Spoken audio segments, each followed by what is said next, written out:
ఏంటి బాగున్నారంతా?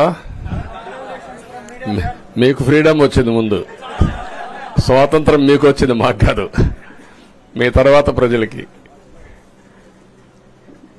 Okay, good. మళ్ళీ ఢిల్లీకి వెళ్తున్నా ఈరోజు. వెళ్లే మునుపు మీ అందరితో మరీ మాట్లాడకుండా పోతే ప్రజలతో మాట్లాడలేం కదా. మీతో మాట్లాడితే ప్రజలతో మాట్లాడినట్టు. ఎలక్షన్ అవుతాను, నిన్నంత బిజీగా ఉన్నా కాబట్టి ఒక 2 నిమిషాలు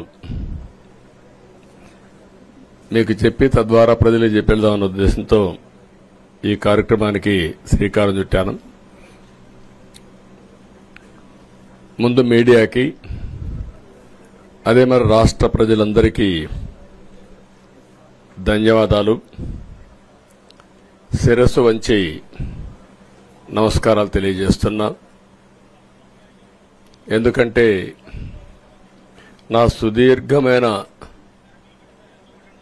రాజకీయ యాత్రలో ఈ 5 సంవత్సరాలు చూసిన ప్రభుత్వాన్ని నేను ఎప్పుడూ చూడలేదు. ఒక రంగం అని కాదు, ఒక వ్యవస్థని కాదు, ప్రజాస్వామ్య వ్యవస్థలన్నీ ఏ విధంగా ఇబ్బంది పడ్డాయో, ఏ విధంగా నిర్వీర్యం చేశారో మనం అన్ని చూశాం. అయితే మా ధ్యేయం ఒకటే, ప్రజలు గెలవాలి, రాష్ట్రం నిలబడాలి. దీనికోసం ఎన్ని త్యాగాలైనా సరే చేసి మళ్లీ భావి తరాల భవిష్యత్తు కోసం ముందుకు పోవాలని చెప్పి వెళ్ళాం. నేను చాలా ఎన్నికలు చూశాం. 10వ ఎన్నిక నిన్న. అంటే ఇన్ని ఎన్నికలు చూసినా, అంటే ఎన్నికలు చూడడమే కాకుండా ఈ ఎన్నికలన్నీ at the helm of affairs ఉండి ఎప్పటికప్పుడు సమీక్షలు గాని ఇవన్నీ నిర్వహించడం కూడా చేశాం. రాజకీయాల్లో ఒడికిదుడుకులు సాధారణంగా ఉంటాయి. ఎవరు శాశ్వతం కాదు. దేశం శాశ్వతం, ప్రజాస్వామ్యం శాశ్వతం, రాజకీయ పార్టీలు శాశ్వతం, అధికారం అశాశ్వతం. రాజకీయ పార్టీలు కూడా సక్రమంగా ఉంటే మళ్లీ ప్రజలు ఆదరిస్తారు. లేకపోతే రాజకీయ పార్టీలు కూడా, చాలా పార్టీలు కనుమరుగైపోయినాయి. వ్యక్తులు కనుమరుగైపోయారు, రాజకీయ పార్టీలు కనుమరుగైపోతాయి. కానీ ఇంత హిస్టారికల్ ఎలక్షన్ నేను ఎప్పుడు చూడలా. నా జీవితంలో చాలా ఎలక్షన్స్ ఫేస్ చేసే కానీ వేవ్ కనపడేది, వ్యతిరేకత కనపడేది. కానీ ఈ ఎలక్షన్లో ఎక్కడో అమెరికాలో ఉండే వ్యక్తి ఒక 5 లక్షలు 10 లక్షలు ఖర్చు పెట్టుకొని నేను రావాలి, ఓటేయాలి, రాష్ట్రం నిలబడాలి, ప్రజలు గెలవాలి అనే ఆవేదనతో వచ్చారు. ఎక్కడో పక్క రాష్ట్రాల్లో ఎక్కడో కడుపు నిండడం కోసం కూలి పనులకైనటువంటి వ్యక్తులు, పాచి పనులు చేసుకునే వ్యక్తులు సొంత డబ్బులు పెట్టుకొని నేరుగా ఇక్కడ రైల్వే స్టేషన్లో చూస్తే, బస్టాండ్లో చూస్తే భోజనం కూడా ప్యాక్ చేసుకొని తీసుకొచ్చి ఇక్కడ భోంచేసి ఓటేసే పరిస్థితికి వచ్చారు. ఈ కమిట్మెంట్ని ఏ విధంగా వర్ణించాలో నాకైతే అర్థం కాదు. ఏ విధంగా వాళ్ళని అభినందించాలో కూడా అర్థం కాని పరిస్థితి. అనేక ఎన్నికల్లో అనేక అనుభూతులు చూశాం. కానీ మేము అన్ని ఎన్నికల కంటే ఇది ఒక తెలుగుదేశం పార్టీ చరిత్రలో, ఆంధ్రప్రదేశ్ రాష్ట్ర ప్రజల చరిత్రలో సువర్ణాక్షరాలతో లిఖించదగ్గ ఎన్నిక. ఇది ఒక హిస్టారికల్ ఎన్నిక. ఆగస్టు క్రైసిస్ తర్వాత, ఎన్టీ రామారావు గారు పార్టీ పెట్టిన తర్వాత 83లో మేము గెలిచాం.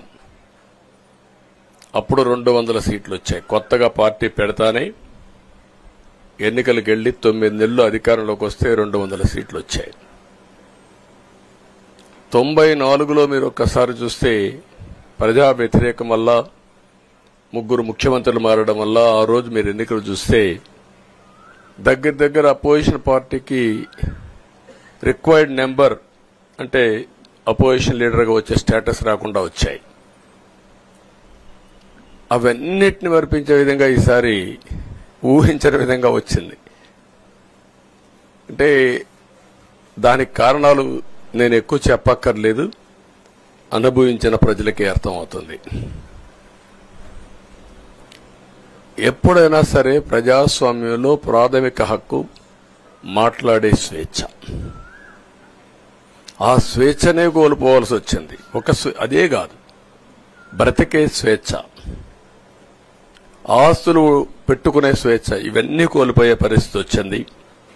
అందుకే మీరు చూస్తే మొన్న ఎలక్షన్లో సరే ఏ విధంగా మేమందరం కలిసాం అవన్నీ మాకంటే ముందు మీకే తెలుసు. కలిసినప్పుడు ఎవ్రీ ఈవెంట్ ఇవి వేదిక నుంచే ప్రారంభించాం. అక్కడి నుంచి ముందుకెళ్ళాం. ఆ రోజు చెప్పాం, ఈ రోజు ఒకటి చెప్తున్నాం. మా ఆలోచన ప్రజలు గెలవాలి, రాష్ట్రం నిలబడాలి. అంతవరకు సాధించగలిగాం. 55.38% ఓట్లు పడ్డాయి. దీంట్లో తెలుగుదేశానికి 45.60% పడ్డాయి. వైసీపీకి 39.37% పడ్డాయి. ఇది ఊహించినటువంటి ఒక్కొక్కసారి 95,000 మెజారిటీ. ఒకప్పుడు నేను చార్మినార్ ఎగ్జాంపుల్ చెప్పేవాడిని. చార్మినార్ అంటే అక్కడ ఎంఐఎం కంచుకోట, అక్కడ ఎప్పుడు ఎక్కువ ఓట్లు వచ్చేటివి. ఆ తర్వాత కుప్పం, సిద్దిపేట పోటీ పడేటి రెండో స్థానానికి. అప్పుడు కూడా 70,000, 80,000, 50,000 కాడ ఆగిపోయేవాళ్ళం. ఈసారి 95,000, 94,000, మళ్ళా 92,000, 91,000. మంగళగిరి లాంటి కాన్స్టిట్యున్సీ 91,000 మెజారిటీ. ఏ విధంగా అభివర్ణించాలో నాకైతే అర్థం కాదనమాట. అంత ఇదెళ్లిపోయినాయి. ఇవన్నీ చూసిన తర్వాత ప్రజలు ఇచ్చిన తీర్పు మీరు చూస్తే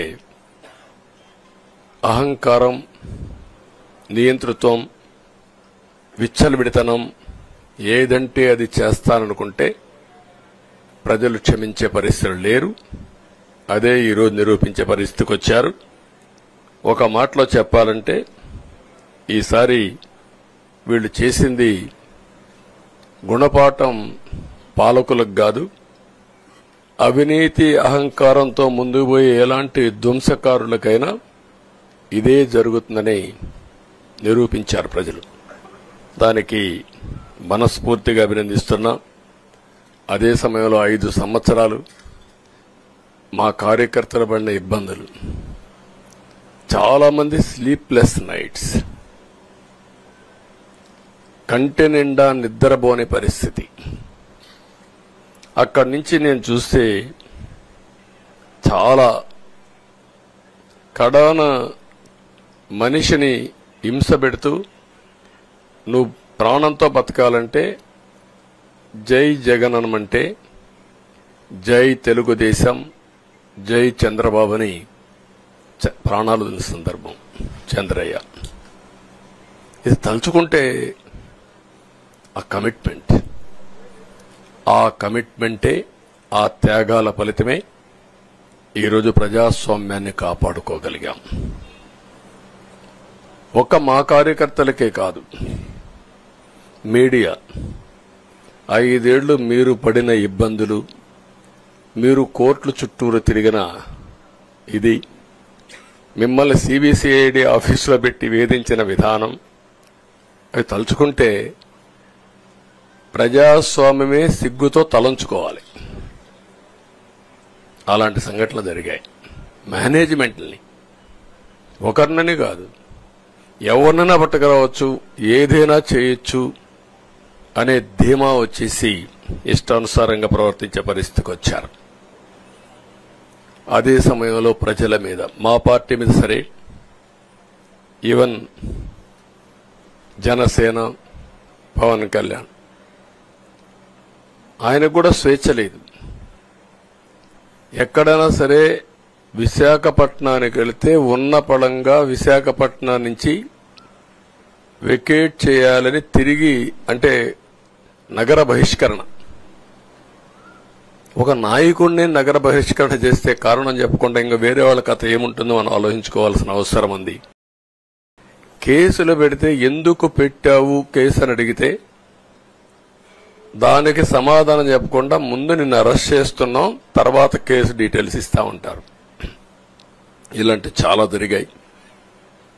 ఇవన్నిటికీ పరిష్కారం కోసం ఈరోజు మనం చూసిన తర్వాత ఇది మాకేదో అధికారం అని మేము అనుకోవడం లేదు, ఒక బాధ్యత. మేము పాలకులమే కాదు సేవకులం అని చెప్పి నినాదానికి శ్రీకారం చుట్టారు. ఇవన్నీ గుర్తుపెట్టుకొని పనిచేస్తాం. నేను చాలా స్పష్టంగా సూపర్ 6 ఇచ్చాం. అదే మాదిరిగా ప్రజాగళం ఎన్నికల మేనిఫెస్టో ఇచ్చాం. ఇవన్నీ కూడా ప్రజల్లోకి బాగా వెళ్ళాయి. ఒక హోప్ క్రియేట్ అయింది. ఇవన్నిటి ఫలితాలే నిన్న వచ్చాయి. అదే మాదిరిగా మేము ఇక్కడ మీరు చూస్తే ఒక పక్క తెలుగుదేశం పార్టీ మొట్టమొదటిసారిగా పవన్ కళ్యాణ్ గారు ప్రభుత్వ వ్యతిరేక ఓటు చేరడానికి వీలు లేదు, ఈ రాష్ట్రంలో మళ్ళా ప్రజాస్వామ్యాన్ని గాని ఈ రాష్ట్రాన్ని కాపాడుకోవాల్సిన బాధ్యత ఉందని చెప్పి ముందుకొచ్చి ఈ యొక్క కూటమికి బీజం వేశారు. వారిని మనస్ఫూర్తిగా అభినందిస్తున్నాం. ఆ తర్వాత బీజేపీ కూడా ఈ కూటమిలో భాగస్వాములై